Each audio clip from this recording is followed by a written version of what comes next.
செந்தழல் மின்னிடும் மேனியனே, சுந்தரமாய் சுயமானவனே, சித்தர்கள் போற்றிடும் சிதம்பரனே, தெய்வங்கள் வணங்கிடும் திகம்பரனே,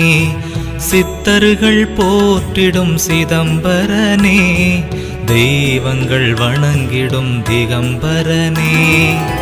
பெரிதினும் பெரியவனே, அடியவர் கடியவனே, அருணையின் பெருமகனாய் அருள்பவனே, அமுதினும் இனியவனே, உமையவள் மணந்தவனே, சிவமயம் தருபவனாய் திகழ்பவனே, தந்தேன் ஏனை என்று கரம் குவித்தான், வந்தேன் என்றே அவன் வரம் கொடுப்பான். தித்திக்கும் நாவாலே தெய்வம் என்றாலே